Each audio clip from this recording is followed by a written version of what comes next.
Tonight we have made a little bit of history. You may know that there are some 25 candidates running for President of the United States. But tonight we have more people at a meeting for a candidate for President of the United States than any other candidate has had in 2016. Thank you.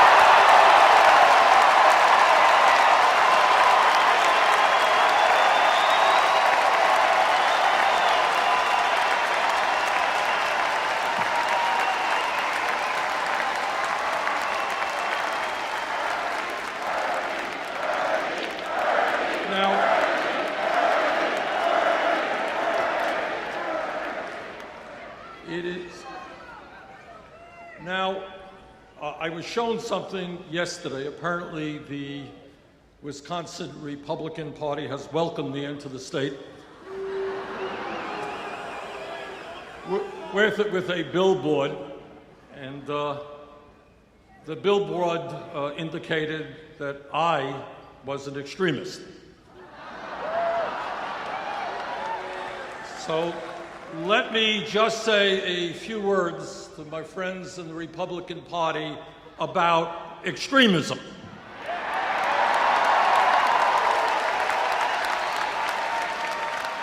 When you deny the right of workers to come together in collective bargaining, that's extremism.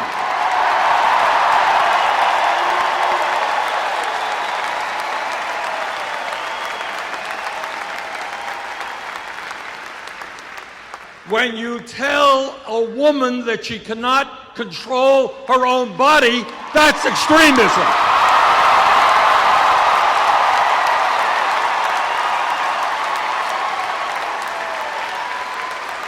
When you think a woman is a child and can't purchase a contraceptive, that is extremism.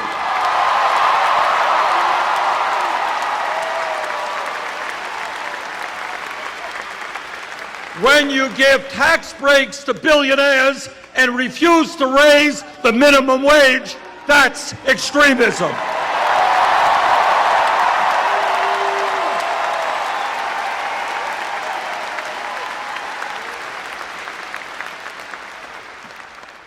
But our views, which represent, in fact, the vast majority of the American people, are a little bit different.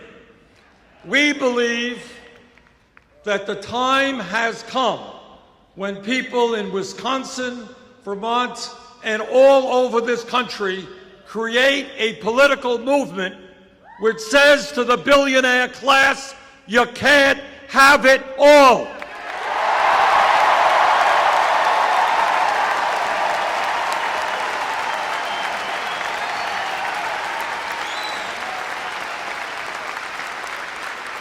And what we are saying to the Koch brothers, Governor Walker, and all of those people is that this great country and our government belong to all of the people and not just a handful of very wealthy people.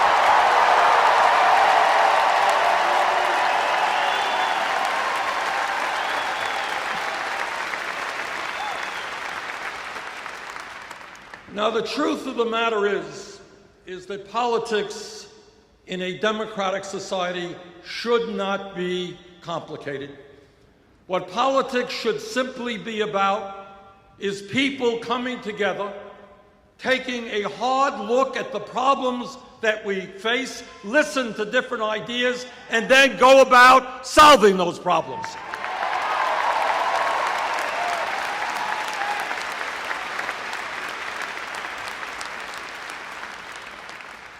Despite what the media may think, politics is not a baseball game with polls. Politics is not a soap opera.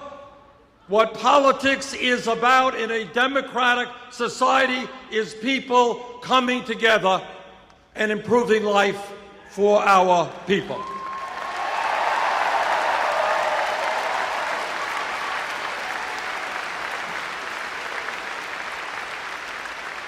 And today I want to touch on some of the major issues that are facing our people and talk to you about some ideas as to how we can address those problems. But the first point that I want to make, and John Nichols has already made it, and let me be very clear about this. This campaign is not about Bernie Sanders. It is not about Hillary Clinton. It is not about anybody else. It is about you.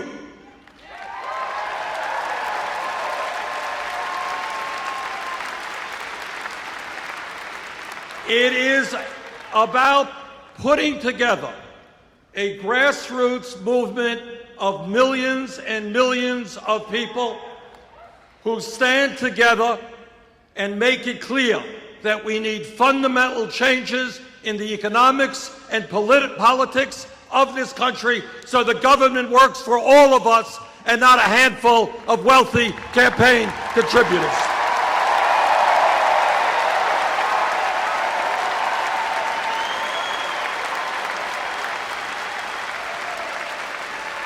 And let me also tell you that in order to win this election, it goes without saying that we need a strong grassroots movement, an unprecedented grassroots movement. But let me say this to you also, and this is something that no other candidate will tell you, and that is that nobody in the White House, no matter how good he or she may be, can address the major issues facing working families and the middle class without an active, politically conscious grassroots movement.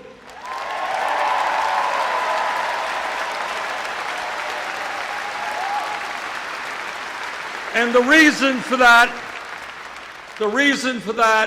is not complicated.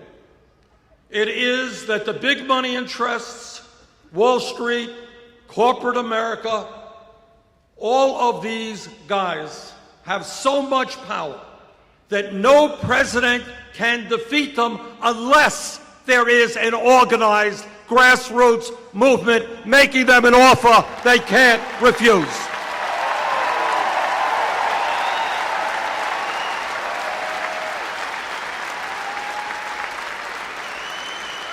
And that is what this campaign is about. What this campaign is about is creating a political revolution in America.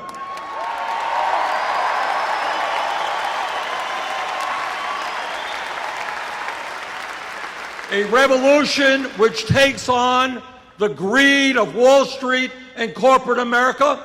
A revolution which takes on the reality that the Republican Party is essentially owned by big money interests, and too many Democrats are owned by big money interests.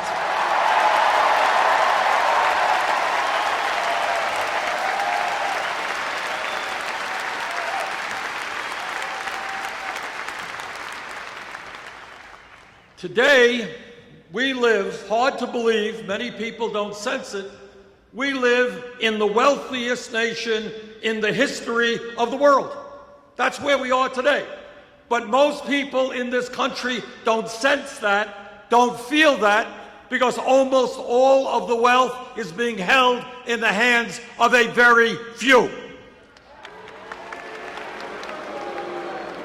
America today has more income and wealth inequality than any other major country on earth, and the gap between the very, very rich and everyone else is wider in America today than it has been since 1928. The issue of wealth and income inequality, to my mind, is the great moral issue of our time. It is the great economic issue of our time. And it is the great political issue of our time.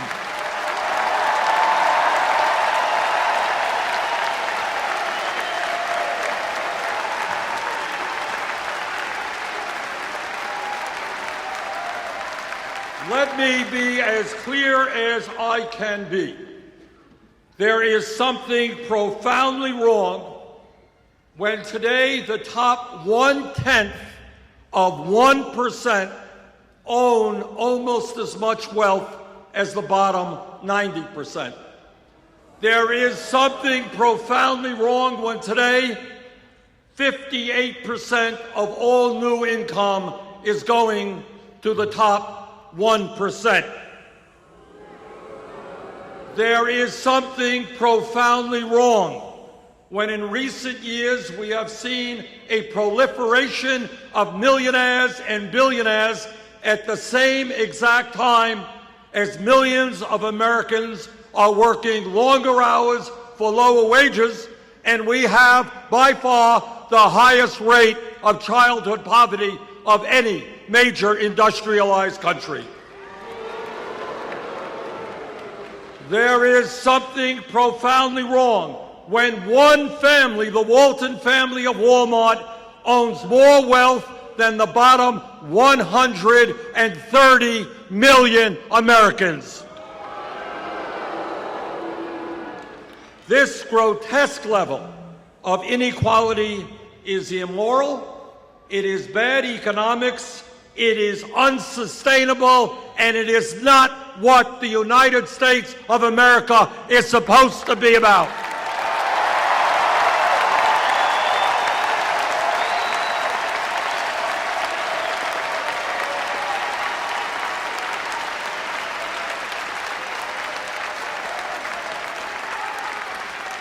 This is a rigged economy, and brothers and sisters, together we are going to change that.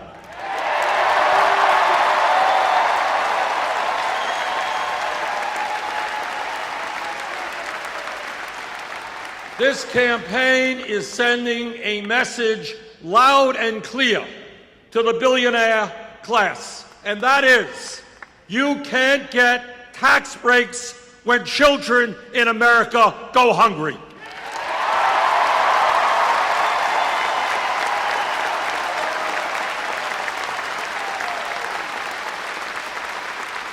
You cannot continue to send our jobs to China when millions of Americans are desperately looking for work.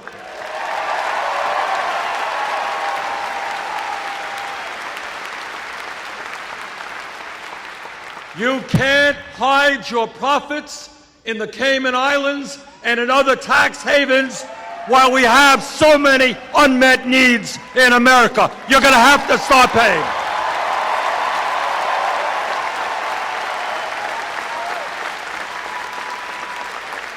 The greed of corporate America and the billionaire class has got to end, and we are going to end it for them.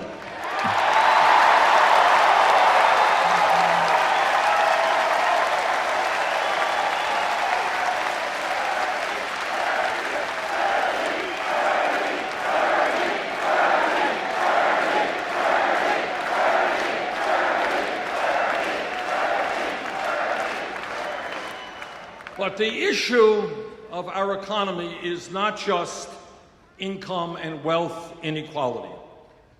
The issue of what's going on in our economy deals with the tragic reality that for the last 40 years, the great middle class of America, once the envy of the entire world, has been disappearing, despite exploding technology, so that every worker in America is significantly more productive than those who came before. Median family income is almost $5,000 less today than it was in 1999. In my state of Vermont, and I'm sure that it is true here in Wisconsin, we have workers not working at one job, not working at two jobs, but sometimes working at 3 or 4 jobs at abysmally low wages in order to cobble together an income and some health care. That is not the American economy that we will accept.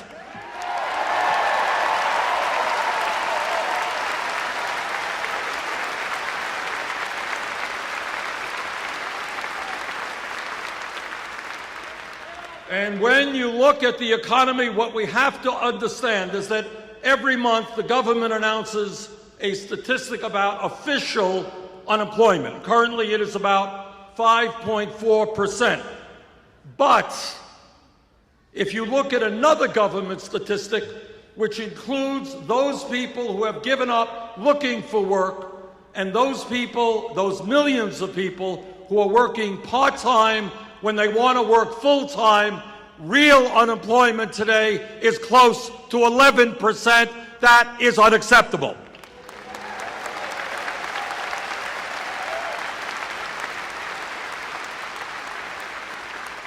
And let me touch on an issue that is widely ignored. Almost nobody talks about it.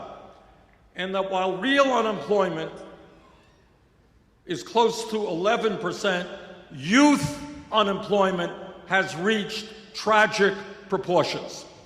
Today in America, for those young people 17 to 20, those kids who have graduated high school or have dropped out of high school, if they are white, youth unemployment is 33%.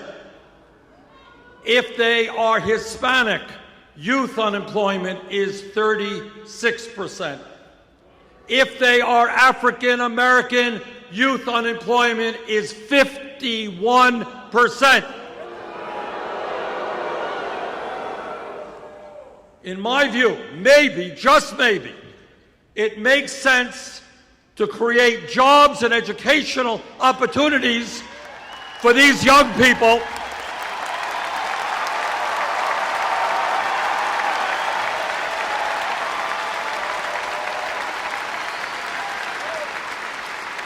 Maybe we should create jobs and educational opportunities rather than more and more incarceration and more jails.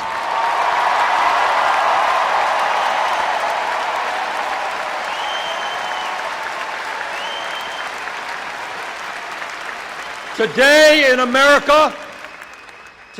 America, shamefully, we have more people in jail than any other country on earth.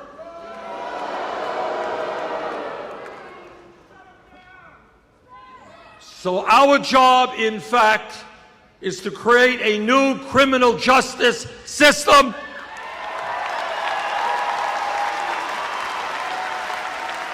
Our job is police department reform.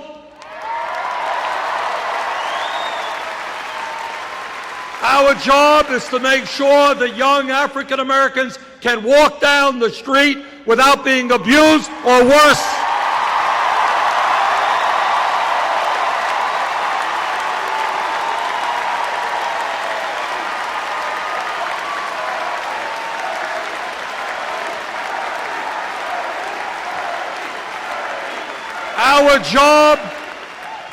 Our job is to have the best educated population in the world, not the country with the most people in jail.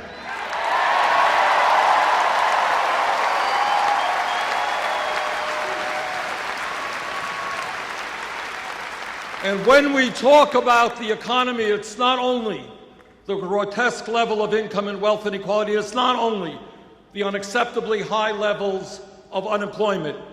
When we talk about the economy today, we have got to understand that tens of millions of Americans are working in wages which are totally inadequate.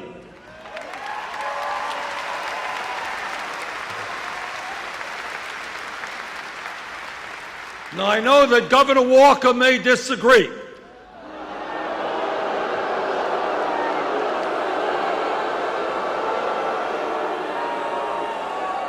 But to my mind, the federal minimum wage of $7.25 an hour is a starvation wage which must be raised.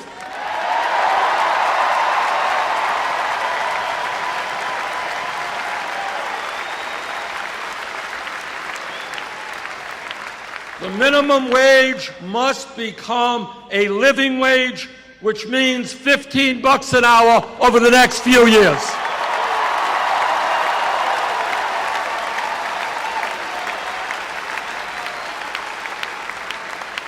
Now, I don't think it is a terribly radical idea to say that in America, if somebody works 40 hours a week, that person should not be living in poverty.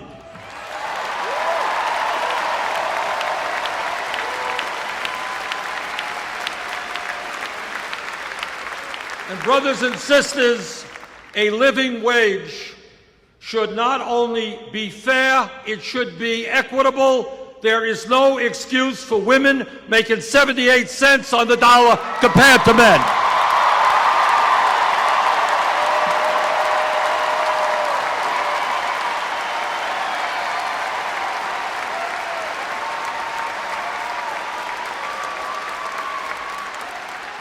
And let me congratulate President Obama for doing something that is long overdue and making sure that millions of working people finally get time and a half when they're working 50 or 60 hours a week.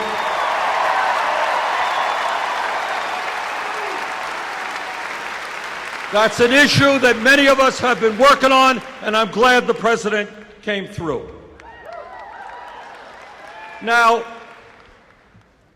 some of you may know, many of our Republican friends are very deeply concerned about family values. They love families. And their view of family values is that women should not be able to control their own bodies. Their view of family values is that women should not be able to purchase the contraceptives they need. You know, when I say these things, it really is hard to believe. Can you imagine? And their view of family values is that gay people should not be able to get married. Now that is their view, their warped view of family values. Let me give you another view of family values. I have 4 kids. I got 7 beautiful grandchildren. My wife is here. We've been married for 27 years.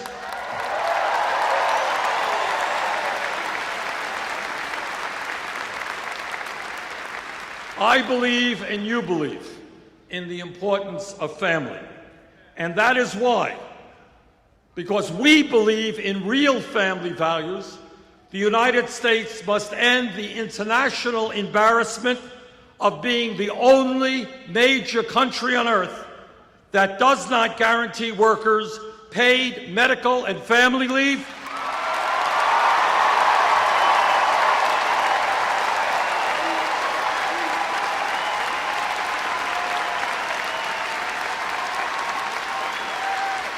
that does not guarantee workers paid sick time or paid vacation time.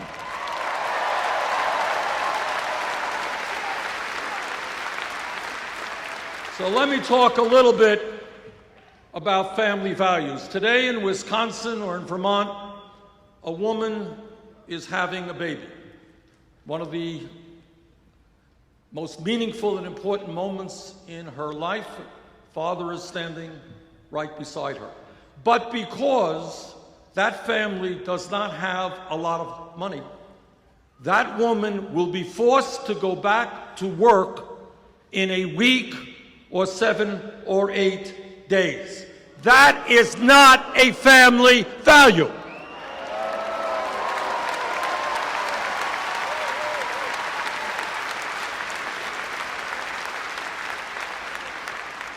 In every other major country, women, regardless of their incomes, and the father as well, are able to stay home with their baby, get to know their baby in the most important moments of their baby's life.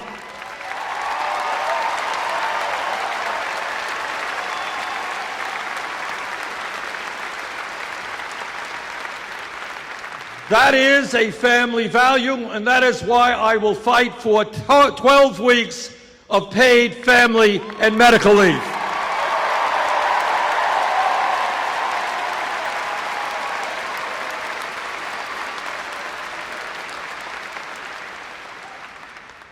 Let me touch on another issue that is almost never talked about at all, but it is an issue of enormous consequence. And that is as a result of the collapse of the American middle class. What we are seeing is people in our country working incredibly long hours. Incredibly long. I go around the country and I look in the eyes of people. They are tired, they're exhausted, they are stressed out because they are working and working and working. I'll tell you briefly a story. A couple of years ago, outside a grocery store in Burlington, Vermont, I met a woman. And she came up to me and she said, you know, Bernie, my husband and I have one kid, but we would like to have more kids. But I'm working 3 jobs, he's working 2 jobs, and we do not believe that we can be the parents we should be. So we're putting off having more kids. That story is being told all over America. Today, the American people are working longer hours than the people of any other major country on earth. The Japanese are very hardworking people. We work 137 hours a year more than the Japanese. We work 260 more hours a year than the British, and we work almost 500 hours a year more than our good friends in France. What can we say about the French? Now here's the point, and I say this in order to put where we are today in a broader context. When we were kids in school and we read history textbooks, we saw pictures in those books of workers out on the streets demonstrating 100 years ago, 1910, 1912, 1914. And those workers held up these big banners and the signs. And you know what those signs said? They said, we want a 40-hour work week. What they said is, we are not beasts of burden. We want time with our families. We want time for education. We need time for leisure. That was 100 years ago. Today, unbelievably, 85% of working men and 66% of working women work more than 40 hours a week. 100 years have come and gone, and we have lost ground. Now, at the very least, what the United States must do, and I will do as president, is to make sure that every family in this country gets at least 2 weeks off of paid vacation.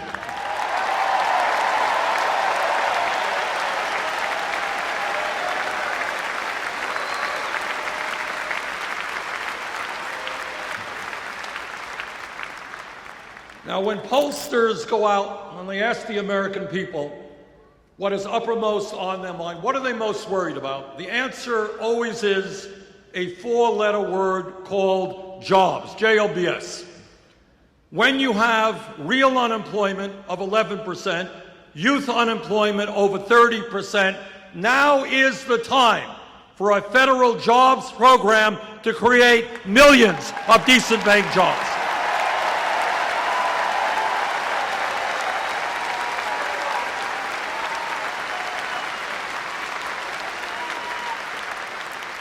In virtually every state in this country, our infrastructure, our roads, our bridges, water systems, wastewater plants, our rail system, our levees, and our dams need an enormous amount of work.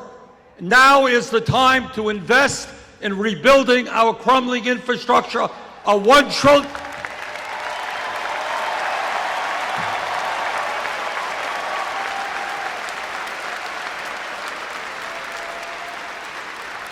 A $1 trillion investment will create and maintain some 13 million jobs, and that is exactly what I intend to do.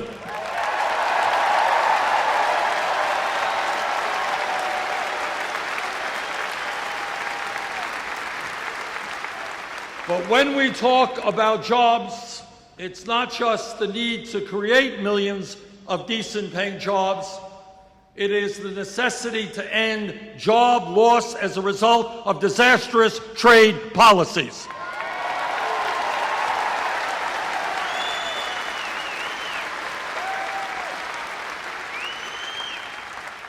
You are looking at a senator and former congressman who voted against NAFTA, against CAFTA, against permanent normal trade relations.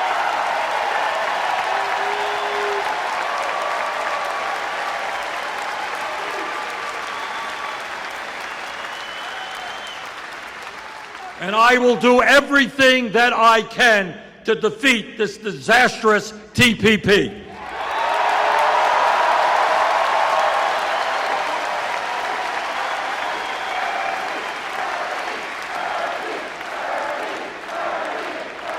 And when we talk about rebuilding the American middle class, we're talking about rebuilding the American trade union movement.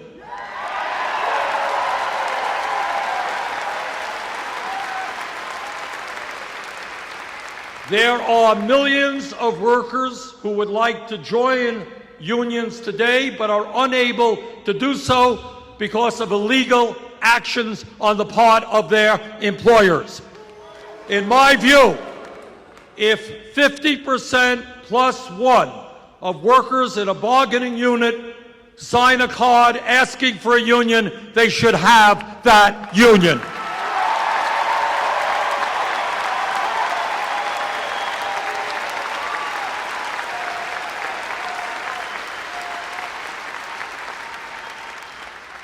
And when we talk about greed, when we talk about recklessness, when we talk about illegal behavior, these are just another word, another phrase to describe Wall Street. In my view, and this is a hugely important issue for the future of our economy, it is time to break up the largest financial institutions in this country.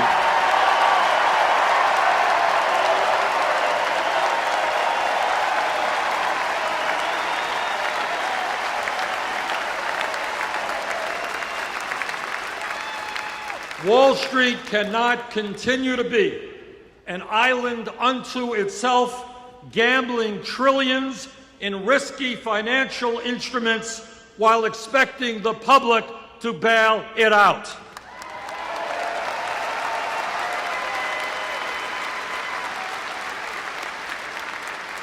In my view, and we've introduced legislation to deal with this, if a bank is too big to fail, it is too big to exist.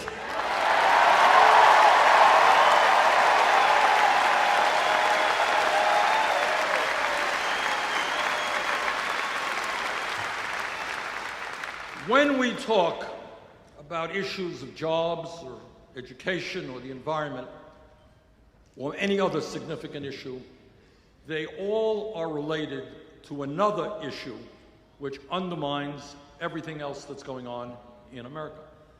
And I think you in Wisconsin are very familiar with this issue.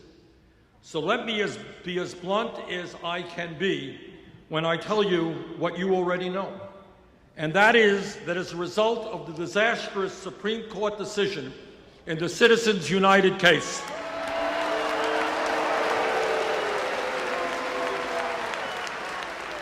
the American political system has been totally corrupted, and the foundations of American democracy are being undermined.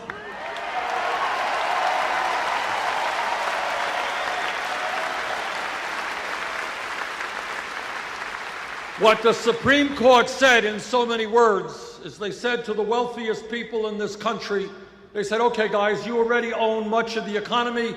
Now we are going to give you the opportunity to own the United States government, and that is what they are trying to do right now.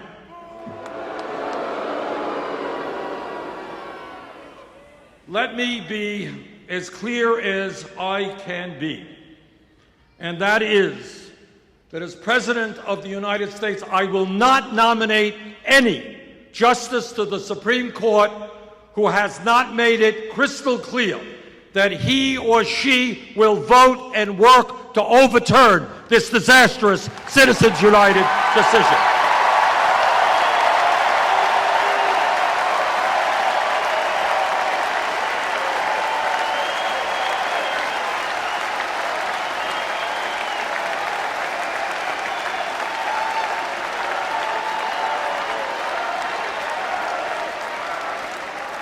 Long-term, overturning Citizens United is terribly important. Passing a disclosure law is very important. But long-term, if we want to see a vibrant democracy where people of any political point of view who want to be in public service can get up and run for office without having to beg rich people for money, we need to move to public funding of elections.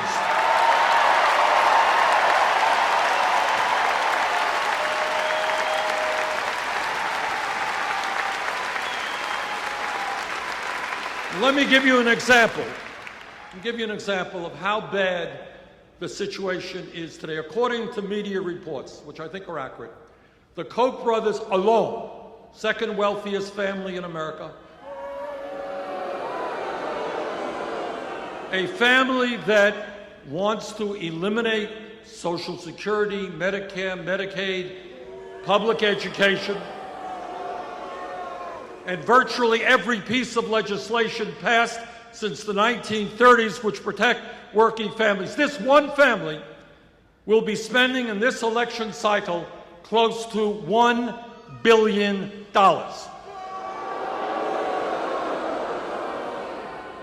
And their job and what their money is about is to elect candidates who make the rich richer and everybody else poorer. But when you have one family spending close to $1 billion, which is more money than either the Democratic Party or the Republican Party will spend, this is not democracy, this is oligarchy, and we have got to end that.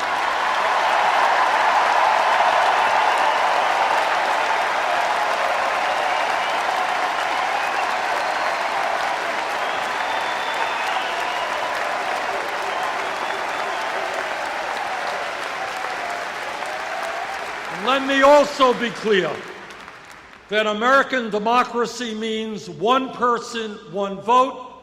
American democracy means that we try to have the highest voter turnout in the world. American democracy does not mean voter suppression or the gerrymandering of districts.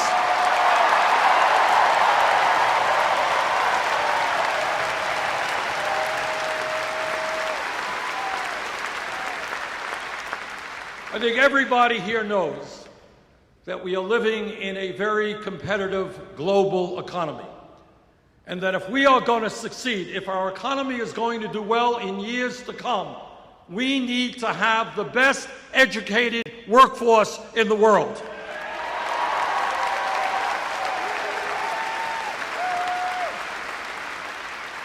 To my mind, it is basically insane, and I use that word advisedly, and counterproductive to the future of this country when we have today hundreds of thousands of bright, young, qualified people who want to get a higher education, they want to go to college, but they are locked out because their families don't have enough money.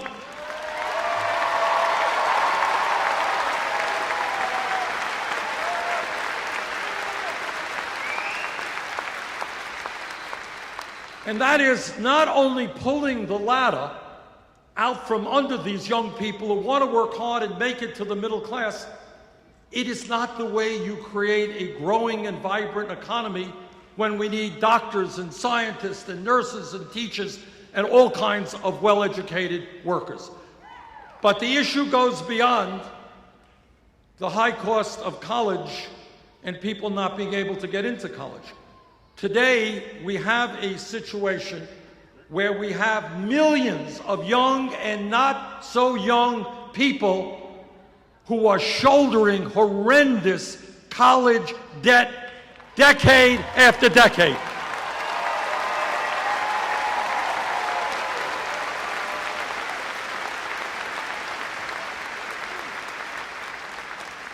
A year or so ago, I met with some folks, and there was a young woman there whose dream it had been to go to medical school and practice primary care for low-income people, exactly the kind of physicians that we need. And that's what she did. And as a result, she left school $300,000 in debt for the crime of going to medical school so she could work with low-income people. Then I thought that that was really quite extreme, and then I was in Iowa a couple of months ago, and I mentioned this fact, and a young woman came up to me after my remarks. She said, "Senator, I just graduated dental school, $400,000 in debt." Now that is why, and all over this country, young people, $50,000, $60,000 in debt. Talked to somebody recently spending 20% of her income paying back student debt. People can't get married, they can't have kids, can't buy a house because of the student debt. So we've introduced legislation which I will push through as president that does two things. Number one, it will make every public college and university in America tuition free.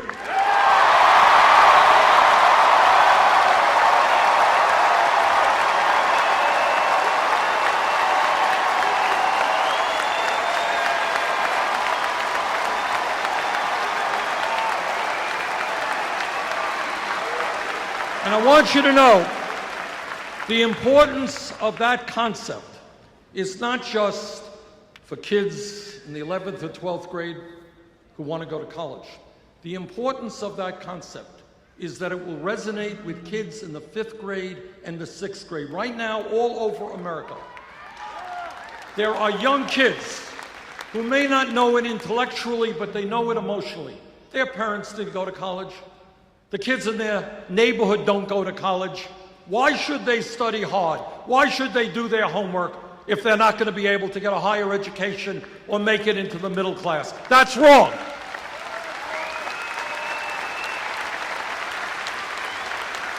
So we are saying to every kid in America, if you study hard, if you do your work, you will, in fact, be able to get all of the education you need, regardless of the income of your family.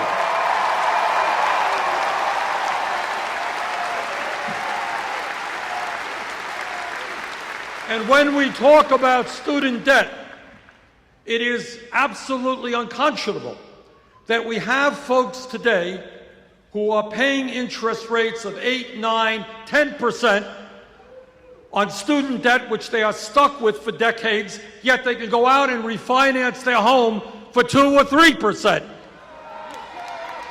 So what we've got to do is allow people with student debt to refinance. We've got to get the government out of the business of profiteering off of student debt as well.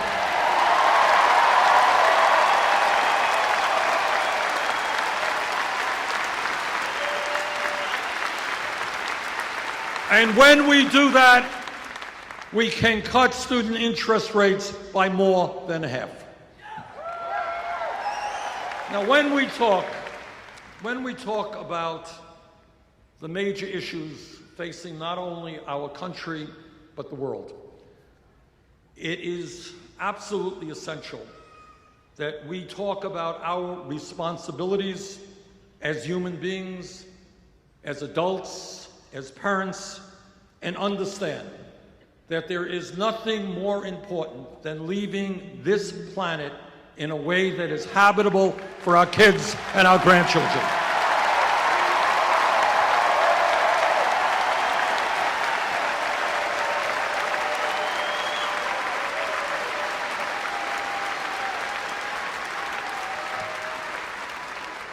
The debate is over.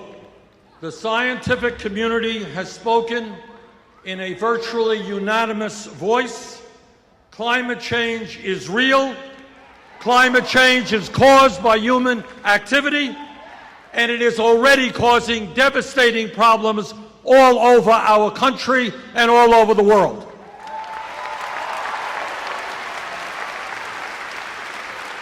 You don't have to look further than the water situation in California.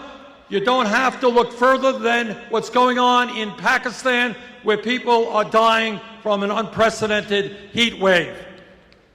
The scientists are telling us loudly and clearly that if we do not boldly transform our energy system away from fossil fuels and into energy efficiency and sustainable energy, this planet will see a temperature rise of between 5 and 10 degrees centigrade with extraordinary negative consequences. What that means is more drought, more floods, more extreme weather disturbances, more acidification of the ocean, more rising sea levels. And what the CIA and Department of Defense tell us is that when people around the world don't have food because the land that they are working on is no longer arable, when they do not have enough water, this causes international security issues where people fight each other for limited natural resources. As a nation, we can. As a nation, we must lead the entire world in transforming our energy system away from fossil fuel.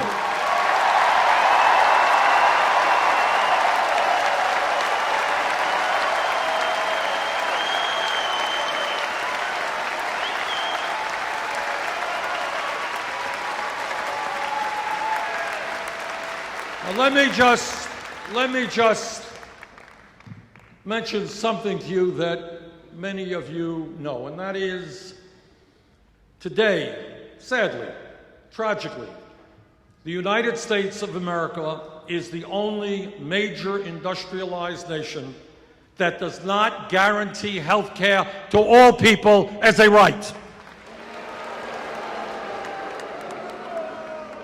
That is not something that we should be proud of. It is something we should be embarrassed about. Despite the gains of the Affordable Care Act, 35 million Americans continue to lack health insurance, and many more are underinsured with high deductibles and high co-payments.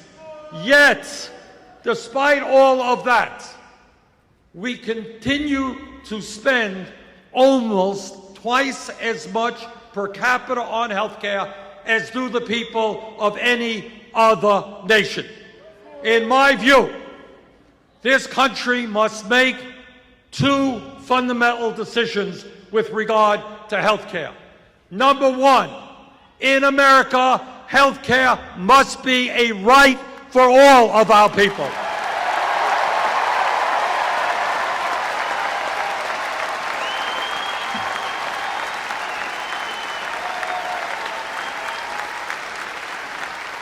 And the number two, if we are going to provide health care to all of our people in a cost-effective way, if we're going to take the burden of health care off the backs of small businesses, we need to move to a Medicare for all single-payer system.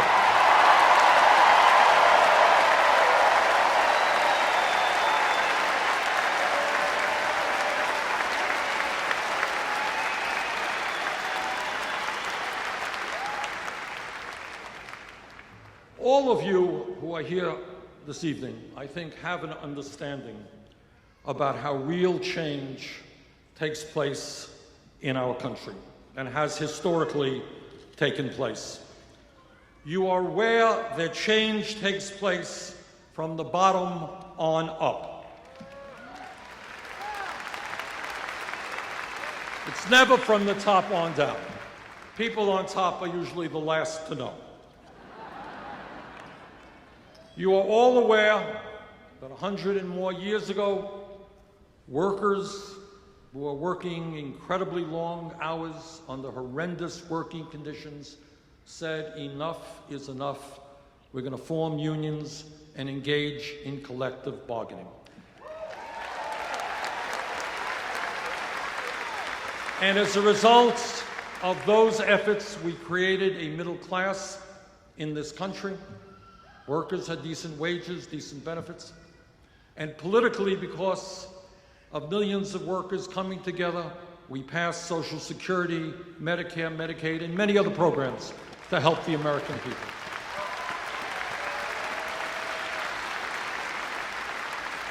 Because people came together. All of you are aware of the tragic history of racism in America.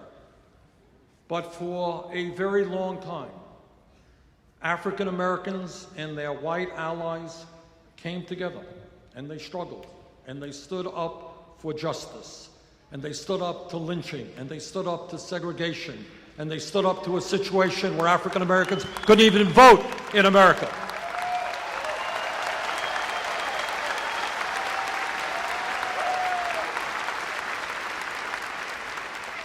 And change came about, not as much as we would want. We know that we still have racism in America, but as a nation, we should be proud of the fact that in 2008, we elected the first African American to be President of the United States. No small thing.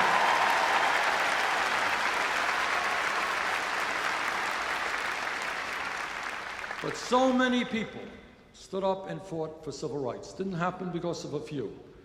And when we talk about women's rights, we know that women, the suffragettes, Susan B. Anthony and all those folks, went to jail.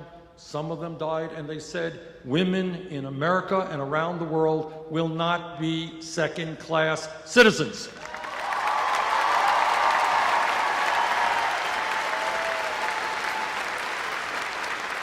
And that struggle continues to exist today. And then, in more recent history, we have seen gay people saying, we will not be discriminated against anymore.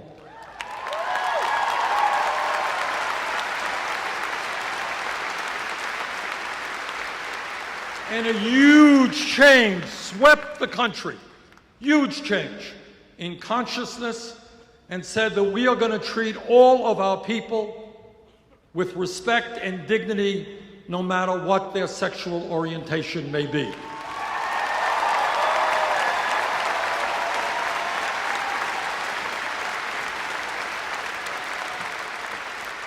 And last week, a very conservative Supreme Court finally made gay marriage legal in 50 states.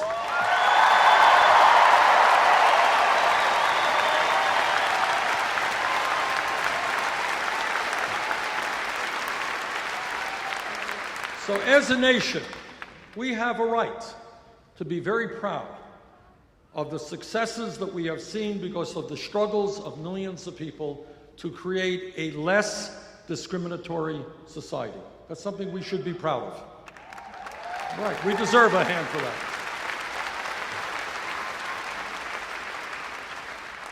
But there is one struggle in which not only have we not succeeded, but in which we are losing ground, and that is the fundamental struggle for economic justice.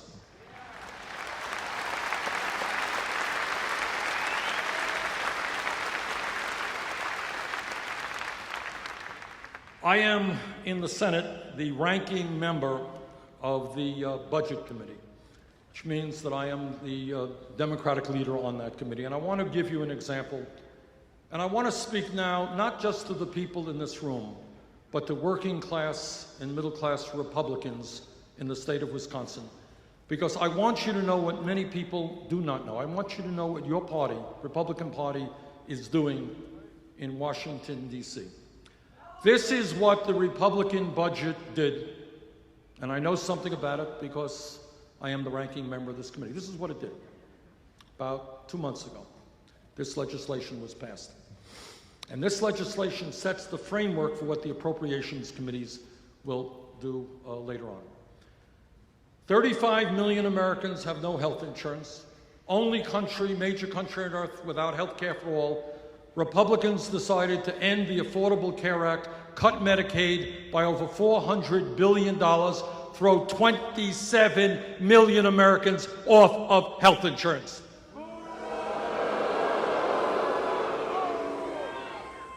At a time when the middle class is struggling, to send their kids to college. Republican budget over a 10-year period cut $90 billion from the Pell Grant program.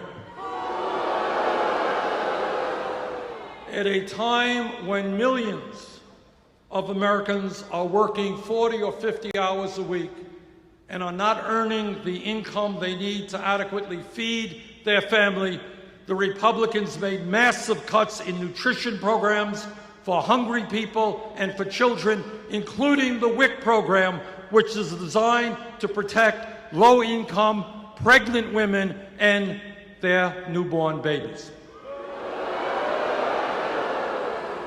And then, after making massive cuts in healthcare, education, nutrition, and many, many other programs that working families depend upon, the Republicans decided to give over $200 billion in tax breaks to the top 0.2%.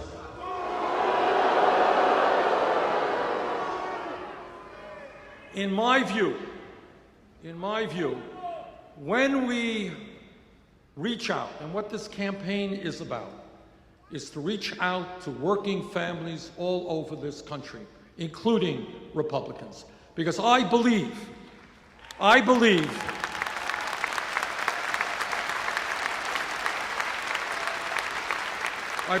that the Koch brothers and the Republican leadership in Washington has gotten away with murder for too many years. What they have done is try to divide our country up. Black versus white, native-born versus immigrant, gay versus straight. And what they have done is try to divide us. Our job is to bring people together around a progressive agenda that works for all of us.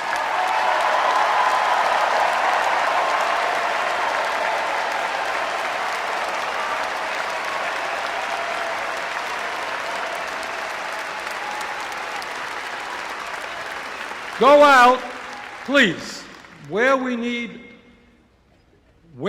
most help, not just in winning this election, but in transforming America, is to create a process by which people stop voting against their own best interest.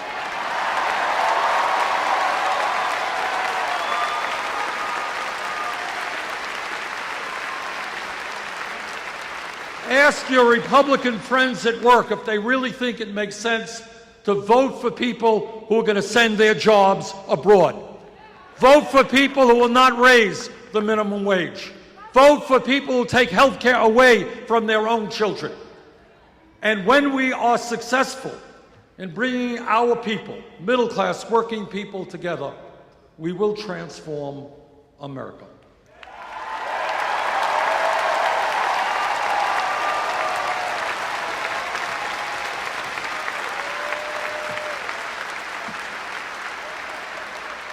Let me conclude by saying this.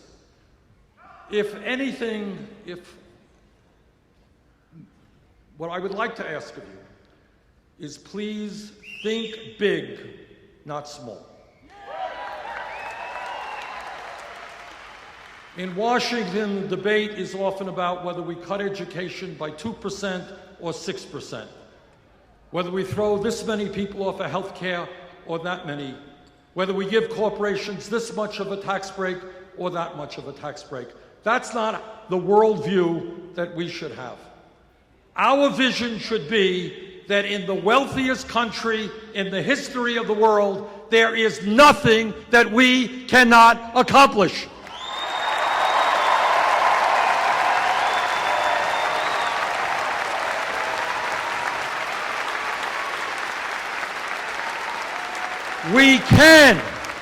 We can provide health care to every man, woman, and child as a right. We can make certain that every person in this country can get all of the education he or she needs, regardless of the income. We can create millions of decent-paying jobs, we can have the best child care system in the world.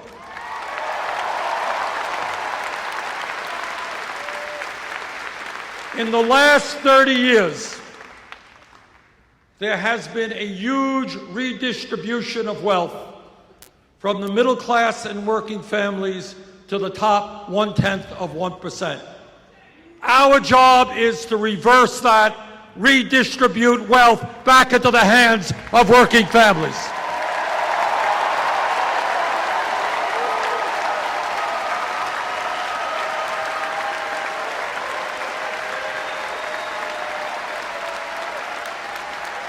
Now, in terms of this campaign, I am more than aware that my opponents will be able to outspend us. They have billionaire backers, they have super PACs, they have a lot of millionaire friends. But we are going to win this election. We